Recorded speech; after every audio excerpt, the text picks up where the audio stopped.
राधा रानी सरकार की।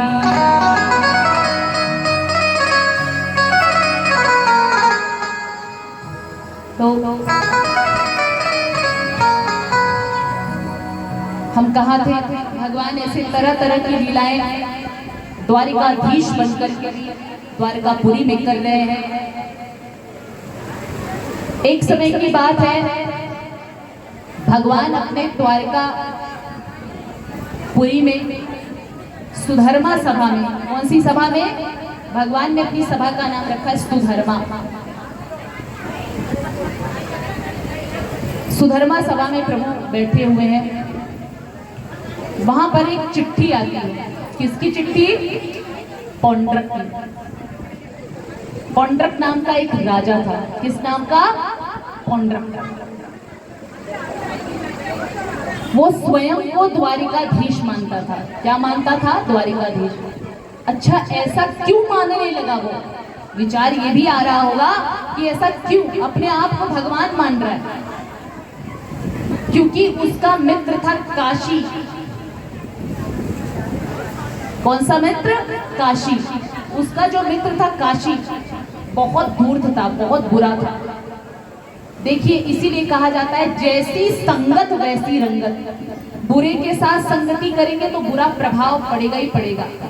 चोर के साथ यदि रहते हैं तो चोरी ना भी करो तो चोर बन जाते हैं, वो इल्जाम लगी जाता है। तो काशीराज ने कहा अपने मित्र पौंड्रक से कि तुम द्वारिकाधीश बनके सबको लूटो, अपने आप को भगवान बना लो, जो भी धन दौलत आएगा आधा आधा बांट लेंगे, और इस द्वारिकापुरी का जो राजा है, द्वारिकाधीश बना जो कृष्ण है ना, उसको निपटा देते हैं दोनों मिलकर। ये कोई भगवान नहीं है, तुम भगवान बन जाओ, द्वारिकाधीश तुम बनो। अब जनता में हमको ये ढोंग का प्रचार प्रसार कर देना है कि इस द्वारिकापुरी का यदि कोई राजा है तो वो पौंड्रक है। तो बताइए, जब भगवान थे धरा पर तब कोई भगवान बनने की चेष्टा करे, और आज के कलयुग में भगवान नहीं है फिर भी बहुत से लोग भगवान बनने की चेष्टा करते हैं, तो उसमें कोई बहुत बड़ी बात नहीं है। क्योंकि जब भगवान थे तो भी उस समय में भी बहुत से लोग आते थे भगवान बनने के लिए कि हम भगवान हैं, आपको कुछ नहीं हो। तो पौंड्रक राजा ने काशीराज के कहने पर एक चिट्ठी भेज दी। चिट्ठी में क्या लिखा उसने? कहता है, हे द्वारिकाधीश, तुम इस द्वारिकापुरी के राजा नहीं हो और तुम भगवान भी नहीं हो, मैं हूं भगवान। इस त्रैलोक्य का यदि कोई स्वामी है तो पौंड्रक है। ओम नमो पौंड्राय स्वाहा ऐसे बोलेंगे सब लोग। पौंड्रक भगवान की पूजा करेंगे, यज्ञ अनुष्ठान में भी इनकी आहुति डाली जाएगी। पौंड्राय स्वाहा, पौंड्राय नमः स्वाहा, कृष्णाय वासुदेवाय नमः स्वाहा कोई नहीं बोलेगा, पौंड्राय नमः स्वाहा बोलेंगे सब।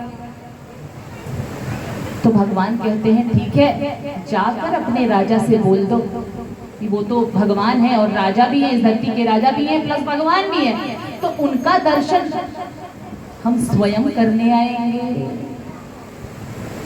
अब पौंड्रक यहाँ पे तैयारी करने में लगा हुआ है। काशीराज कहता है, भैया तू भी जैसे उसके है ना 4 भुजा, वैसे तेरे भी 4 भुजा होना चाहिए, गरुड़ की सवारी होनी चाहिए, चक्र भी सुदर्शन का भी इंतजाम करना है। तो बनाने में नकली चक्र उड़न खटोला बना लेता है, जैसे आजकल के बच्चे एरोप्लेन लेके घुमाते हैं, तो वैसे वो भी नकली एरोप्लेन बना लेता है, नकली गरुड़ बना लेता है। और 4 भुजाएं, 2 भुजा तो पहले से ही विद्यमान था, तो 2 भुजा नकली प्लास्टिक का अपना लगा देता है, भुजा लग जाती है उसकी, और प्लास्टिक का खिलौना जैसा चक्र कि ये देखते ही द्वारिकाधीश तो डर जाएंगे।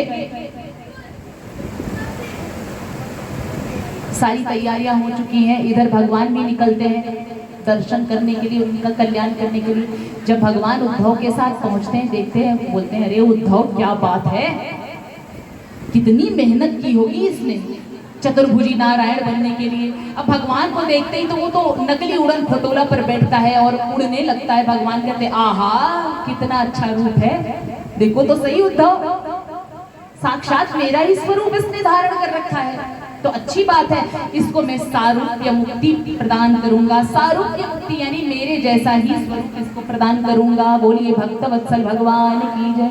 भगवान ने तुरंत अपना चक्र सुदर्शन बहाया, फेंका और उसके धड़ जो है शरीर से अलग हो गए, उसका सिर शरीर से अलग हो जाता है। बोलिए भक्तवत्सल भगवान की। जो काशीराज नाम का उनका मित्र था उसको भी भगवान ने मार डाला। उसके बाद काशीराज का जो पुत्र था वो भी भगवान को मारने के लिए उसने यज्ञ किया और राक्षसी को उत्पन्न किया। भगवान ने अपने चक्र सुदर्शन को आदेश दिया कि हे चक्र सुदर्शन जाओ और पूरा काशी ही विध्वंस कर डालो। बोलिए भक्तवत्सल भगवान की। तो भगवान के दिव्य उस सुदर्शन चक्र ने काशी देश को ही भस्म कर दिया, जल के रात का ढेरी हो गया। इधर फिर से भगवान एक दिन अपने सुधर्मा सभा में बैठे हुए हैं, वहां पर दो अनुचर आते हैं संदेश लेकर, चिट्ठी लेकर। एक बार एक तो संदेश लेकर आते हैं भगवान नारद जी, और एक का तो कोई गुप्तचर आता है संदेश लेकर। अब एक अनुचर आता है, वो बोलता है कि जो जरासंध नाम का राजा है, राक्षस है, उस जरासंध ने बहुत से दिव्य राजाओं को अपने कारागार में बंदी कर दिया है, बंधक में डाल दिया है और उनको धमकी देते रहता है कि हम तुम्हें मार डालेंगे। हे प्रभु, उन सभी राजाओं की ये विनती है कि आप उन पर कृपा करें, उन्हें छुड़ाइए उस कारागार से, सभी राजाओं को। और दूसरा संदेश लेकर आते हैं भगवान नारद। कौन लेकर आता है? भगवान नारद युधिष्ठिर का संदेश लेकर आते हैं। युधिष्ठिर यहाँ पर अब अश्वमेध यज्ञ करना चाह रहे हैं, क्योंकि बिना अश्वमेध 100 अश्वमेध हर राजा, यदि त्रैलोक्य का राज्य प्राप्त करना है तो उसके लिए 100 अश्वमेध यज्ञ करने पड़ते हैं।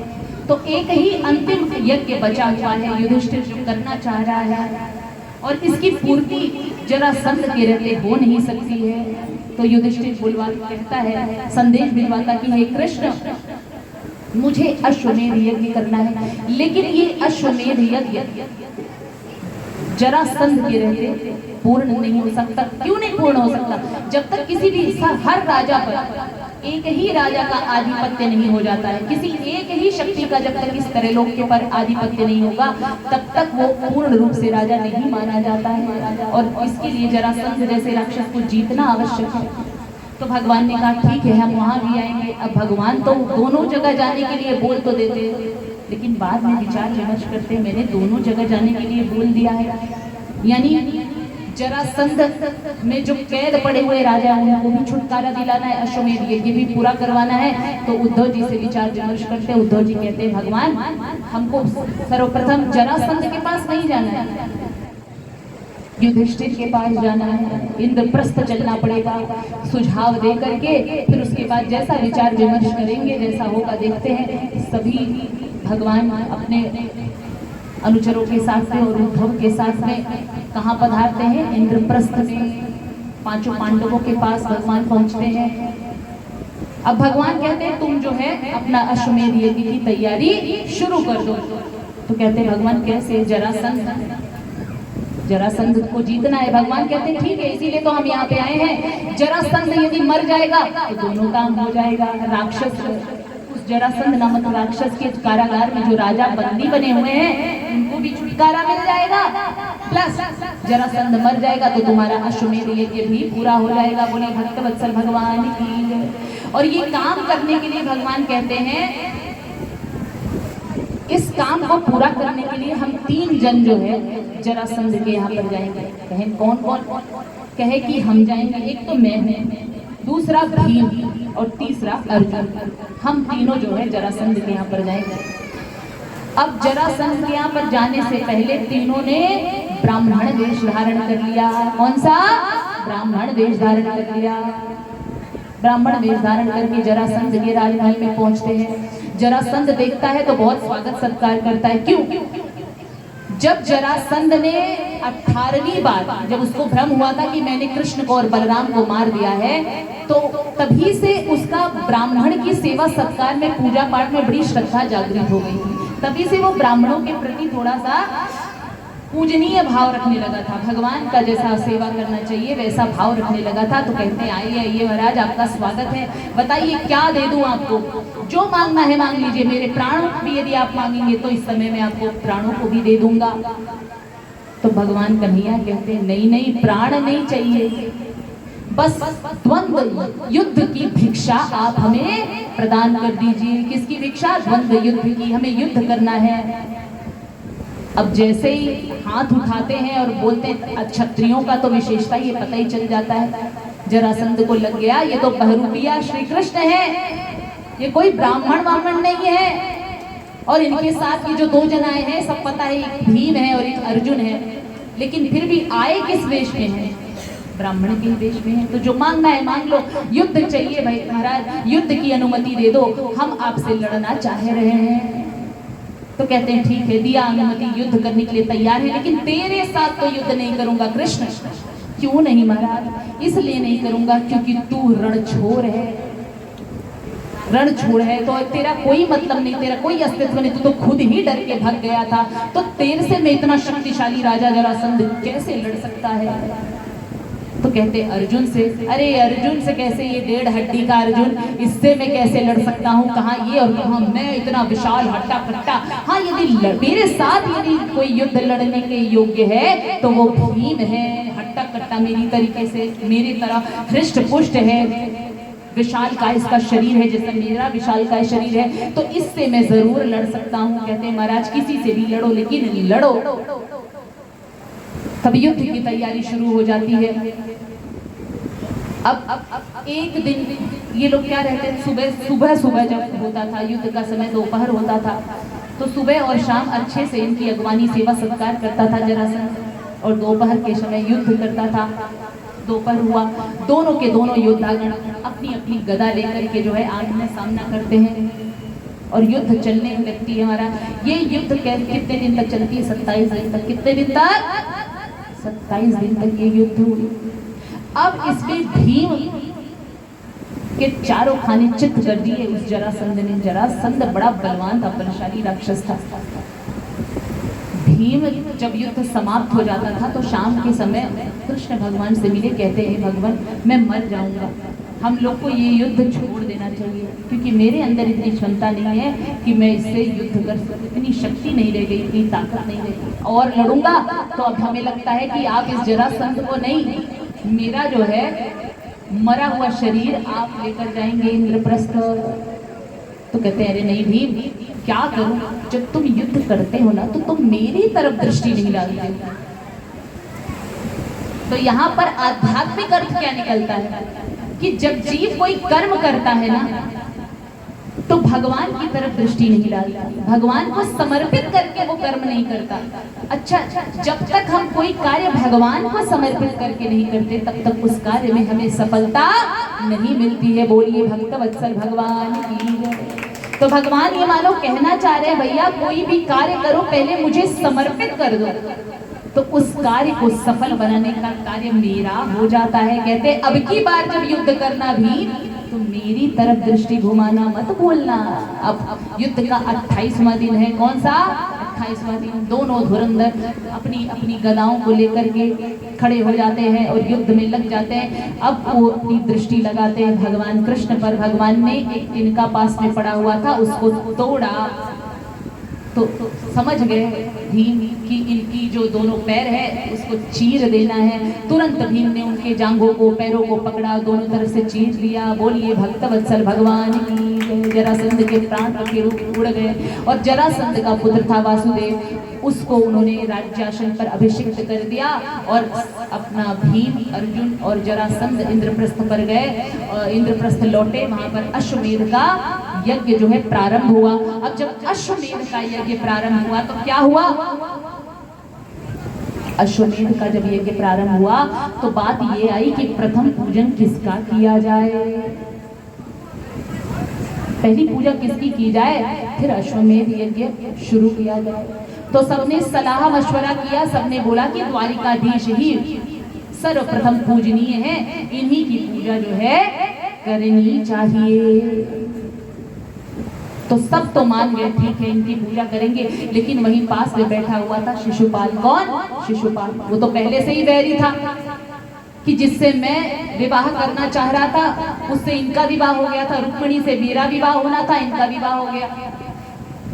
अब तो वो बड़ा क्रोधित हो गया, और जब से वो भगवान को 100 गाली रोज ना दे दे तब तक उसके पेट की जो भूख होती थी, तृप्ति जो होती थी, वो समाप्त नहीं होती थी। अब वहां भी सभा में खड़े खड़े गालियों की बौछार शुरू कर दी। 1 गाली दिया, 2 गाली दिया, 3, ऐसे करते करते 100 गाली दे दिया। अब जब 101वां गाली दिया तुरंत भगवान का चक्र सुदर्शन उनके हाथ से छूट गया महाराज, और उसका गला उसके शरीर से अलग हो गया। बोलिए भक्तवत्सल भगवान की जय। और उसी समय उसकी जो शरीर से, शिशुपाल के शरीर से एक दिव्य रोशनी निकली, और वो दिव्य रोशनी भगवान के भीतर समाहित हो गया।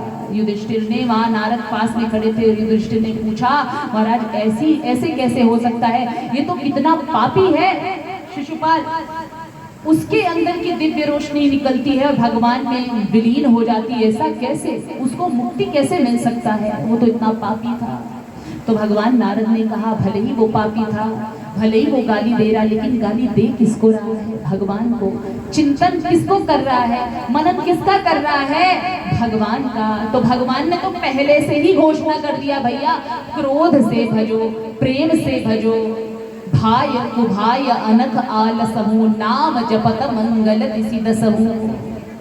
चाहे आप जोर से बोलो ना, चाहे हल्के से बोलो, चाहे गिरते हुए नाम बोलो भगवान का, चाहे फिसलते हुए, चाहे कष्ट में नाम बोलो, चाहे सुख में बोलो, चाहे दुख में बोलो, कैसे भी बोलो, भगवान का तो नाम ही है तारणहारा। भगवान ने उसको तार दिया। बोलिए भक्तवत्सल भगवान की जय।